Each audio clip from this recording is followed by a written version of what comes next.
வணக்கம். இன்றைக்கி நம்ம என்ன பார்க்க போகிறோன்னா இன்ஸ்டன்ட் பிரியாணி எப்படி செய்யலான்னு பார்க்க போகிறோம். அதுக்கு நான் இப்போ எடுத்துக்கிட்டது தாவத் பிரியாணி கிட் எடுத்திருக்கேன். இது ஹைதராபாதி பிரியாணி. இதில் என்னென்ன இருக்குன்னு உள்ளே பார்த்துக்கலாம். இது ரொம்ப ஈஸியாக செய்யக்கூடியது. பேச்சுலர்ஸ்க்கு ரொம்ப பிடிச்சமான ஒன்றா இருக்கும். எவ்வளோ ஈஸியாக பண்ணலான்னு பார்க்கலாம். இதில் பிரியாணி பேஸ்ட் ஒன்று கொடுத்துருக்காங்க, ஸ்பைசஸ் கொடுத்துருக்காங்க, 200 கிராம் பிரியாணி ரைஸ் கொடுத்துருக்காங்க, அப்புறம் ரைத்தா சீசனிங் பவுடர் கொடுத்துருக்காங்க. அதோட ஒரு கேட்லாகும் இருக்குது. இப்போ நம்ம எப்படி செய்யலான்னு பார்க்கலாம். நம்ம ரைத்தா எப்படி பண்ணலான்னு பார்க்கலாம். அதுக்கு சீசனிங் பவுடர் கொடுத்துருக்காங்க. நான் 200 கிராம் தயிர் எடுத்திருக்கேன்.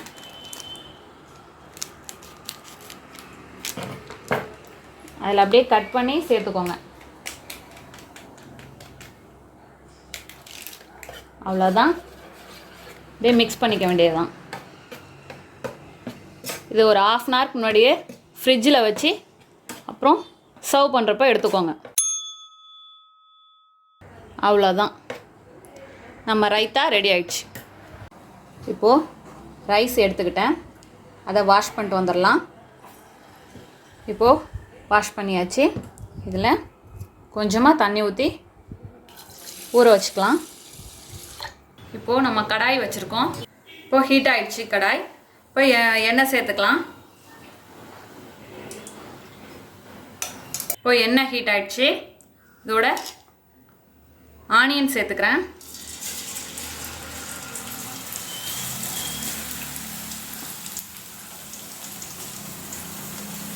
நம்ம ஷாலோ ஃப்ரை தான் பண்ண போகிறோம், அதனால் எண்ணெய் அதிகமாக தேவைப்படாது. நான் 2 டேபிள் ஸ்பூன் அளவுக்கு தான் எடுத்திருக்கேன். மீடியம் ஃப்ளேம்லேயே இருக்கட்டும். கோல்டன் ப்ரௌன் வரட்டும், அரைச்சி எடுத்துடலாம். இப்போ நல்லா கோல்டன் கலரில் வந்துடுச்சு. இப்போ ஸ்டவ்வை ஆஃப் பண்ணிடலாம். எல்லாம் அரைச்சி எடுத்துப்போம். 1 லிட்டர் அளவுக்கு நான் தண்ணி சேர்த்துக்கிட்டேன். அதோட 1 ஸ்பூன் எண்ணெய், 1 டேபிள் ஸ்பூன் அளவுக்கு உப்பு, நம்மளோட ஸ்பைசஸ், பிரியாணி இலை, பட்டை, கிராம்பு, ஏலக்காய். நல்லா கொதிக்கட்டும். மூடி போட்டுப்போம்.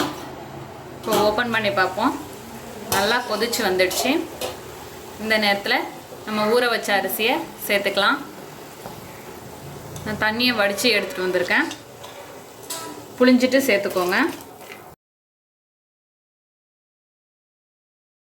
இப்போ ரைஸ் போட்டு அதுலேருந்து 6 to 7 மினிட்ஸ்க்குள்ளே 75% வெந்திருக்கும். அதோடு நம்ம வடித்து எடுத்துருவோம். நம்மளுக்கு 6 நிமிஷம் ஆயிடுச்சு. 3/4 பதம் வெந்திருக்கு. இப்போ ஆஃப் பண்ணிடலாம் ஸ்டவ்வை. அதை வடிச்சிட்டு எடுத்துகிட்டு வரேன். பாருங்கள், 3/4 பதம் வெந்துடுச்சு. வடித்து எடுத்துகிட்டு வந்திருக்கேன். இது போல் ஒரு பிரியாணி செய்கிறதுக்கான பாத்திரம் இது வச்சுக்கோங்க. பாத்திரம் நல்லா சூடாயிடுச்சு. இதில் எண்ணெய் சேர்த்துப்போம். நம்ம ஆனியன் ஃப்ரை பண்ண எண்ணெயே மீதம் இருக்குது, அதையே சேர்த்துக்கலாம். ஆயில் நல்லா ஹீட் ஆயிடுச்சு. இப்போது இதில் சிக்கன் சேர்த்துக்கலாம்.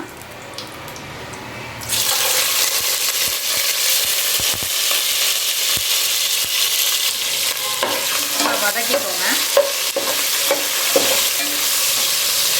ஒரு 2 நிமிஷம் அப்படியே வதக்கிக்கோங்க.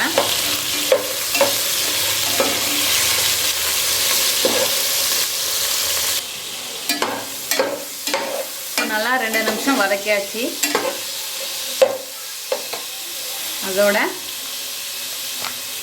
நம்மளுக்கு பிரியாணி பேஸ்ட் கொடுத்துருக்காங்க, அதை சேர்த்துக்க போகிறோம்.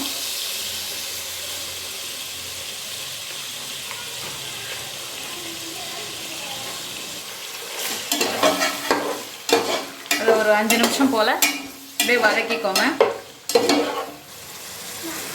இப்போ நல்லா வதக்கியாச்சு.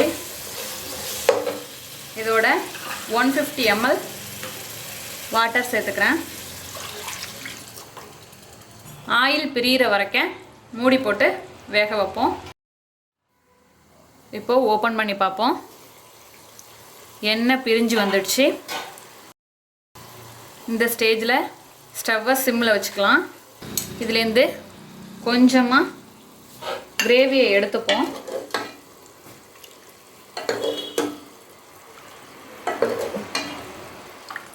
இப்போது இதில் ரைஸ் ஆட் பண்ணுவோம். பாதி அளவு ரைஸ் சேர்த்துப்போம். அதை அப்படியே ஸ்ப்ரெட் பண்ணி விட்டுக்கோங்க. அதோட நம்ம பொரிச்சு வச்சுருக்க ஆனியன்,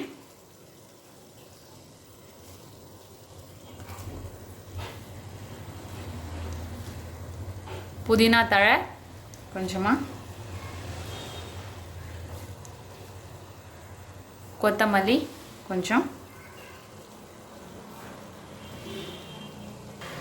இப்போ கொஞ்சமாக கிரேவி. இப்போது பேலன்ஸ் இருக்க ரைஸு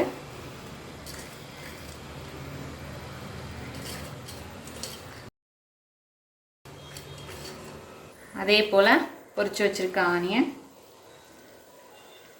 கொத்தமல்லி தழை, கொஞ்சம் புதினா தழை,